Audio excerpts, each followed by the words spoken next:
The new JBL Charge 4 is kind of going through its iPhone XS refresh cycle, as in it's not all that different from the previous JBL Charge 3, but there are some small but significant changes under the hood on the new Charge 4.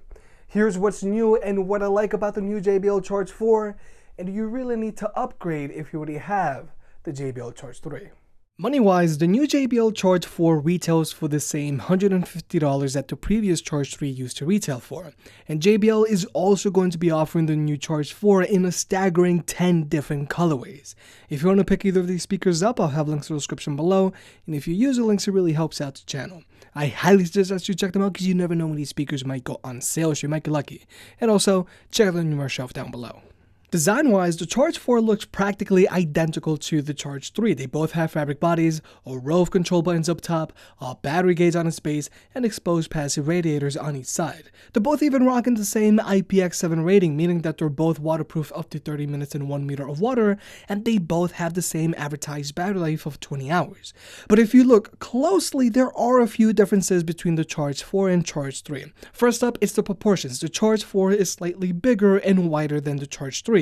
And truly looks like a shrunken down Extreme 2. But proportions aside, the first most obvious and significant difference between the Charge 4 and Charge 3 is going to be under its rubber grommet. The new Charge 4 charges via a USB-C port and still keeps the audio jack and USB-A out port that was present on the previous Charge 3.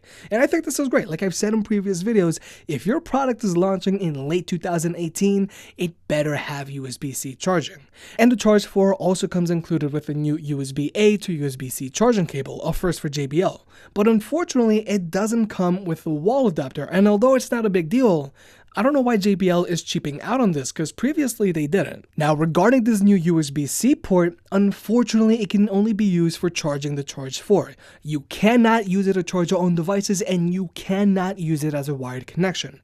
And I think this is a huge missed opportunity on JBL's part. I think it would have been awesome if you could use this USB-C port for more than just charging. But still, I think it's still good on JBL's part because you can still charge your own devices through the USB-A port, and they still kept that audio jack. So if you really need that wired connection, you can still have it. Because in comparison, the new Boom and Mega Boom 3 don't have audio jacks. And although personally I don't mind it, I still feel larger speakers like these should still have it. Another major difference between the Charge 3 and Charge 4 is going to be their batteries. The Charge 3 has a 6,000 mAh battery, whereas the Charge 4 has a slightly larger 7,500 mAh battery. But both of these speakers have an advertised battery life of 20 hours. Both the volume set at 80%, the Charge 4 managed to average 11 hours playback time. But perhaps the biggest difference on the Charge 4 from all of JBL's other portable speakers is going to be its new speaker setup. The Charge 3 has dual 2-inch diameter frontward firing transducers and dual passive radiators on each side. The smaller Fit 4 also has a similar dual transducer and dual passive radiator setup, and even the larger Extreme 2 has dual frontward firing transducers and dual passive radiators and an additional dual tweeters.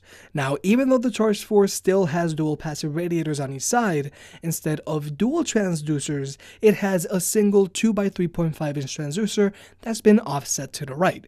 Now, even though the Charge 4 is moving from a dual transducer setup to a single transducer setup, it hasn't negatively affected its performance compared to the Charge 3.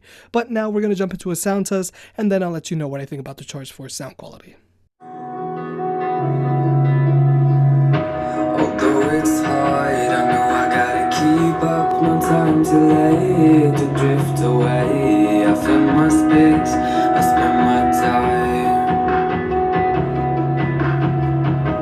down the rabbit hole again, and as I fall I can feel the pain. You can't tell me where to go, so I don't know, I just go with the flow. I go with the flow.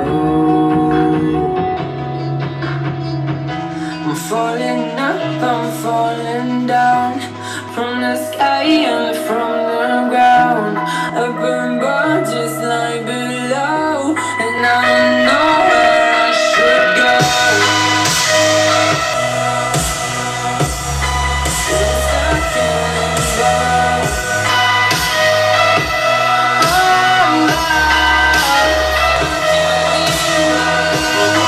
Oh,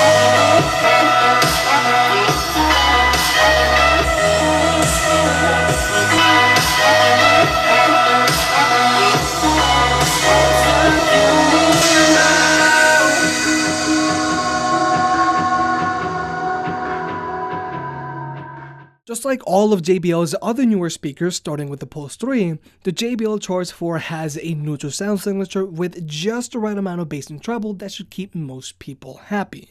Even though instrument separation, clarity, and soundstage between the Charge 3 and Charge 4 stay relatively the same, the biggest difference between the Charge 3 and Charge 4's sound quality is going to be the bass. The Charge 4 has significantly more bass than the Charge 3, and as a result, since you can feel the music more, it's more fun to listen to music with the Charge 4 than the Charge 3. And this is why, even though the Charge 4 has a larger battery than the Charge 3, it still has the same battery life. The Charge 4 is now a 30-watt speaker, whereas the Charge 3 is a 20-watt speaker.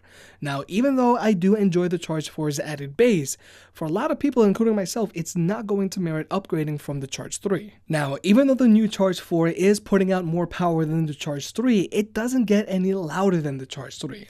Obviously, it's going to get louder than the Flip 4 and distort less at higher volumes, but I think that Charge 4 is using all that extra power to produce richer and deeper bass. And personally, I think that's perfectly fine. Regarding Bluetooth, the Charge 4 has been upgraded from Bluetooth 4.1 to Bluetooth 4.2. And just as you'd expect, Bluetooth connection on the speaker is stable and doesn't cut out. And just like before, the speaker can be connected to multiple devices at the same time, which is good. But unfortunately, if you're an iPhone user, the Charge 4 still has a little bit of latency, so this speaker isn't the best for watching YouTube videos on your phone. And just like JBL's other newer portable speakers, the Charge 4 is rocking JBL Connect Plus. And this is one of the biggest reasons why I like JBL speakers so much. It's the easiest and fastest way to pair multiple speakers together. You literally just press one button on each speaker and the speakers will figure out the rest by themselves. You don't have to open any other apps and the speakers always stay in sync. It just works. And for those wondering, unfortunately the Charge 4 and Charge 3 can only be paired up in sync. You cannot get them to play in left and right stereo mode. Even though they're both Charge models and sound very similar, JBL still insists on you having two of the exact same speakers if you want to get left and right stereo mode going. And personally, I just think this is ridiculous, but it's whatever. And regarding the rest of the app, there really isn't much going on. I'm still waiting for JBL to add some adjustable EQ settings that get uploaded directly to their speakers. But besides that, there's really no reason to open JBL speaker app unless you have a Pulse 3 or two of the exact same speakers and you want to get them in stereo mode. But overall, like I said at the beginning of this video, the JBL Charge 4 is going through its iPhone XS refresh cycle. There really isn't anything totally new on the Charge 4, and there's no reason to upgrade from the Charge 3, especially since the Charge 3 got that firmware update a few months ago for JBL Connect Plus.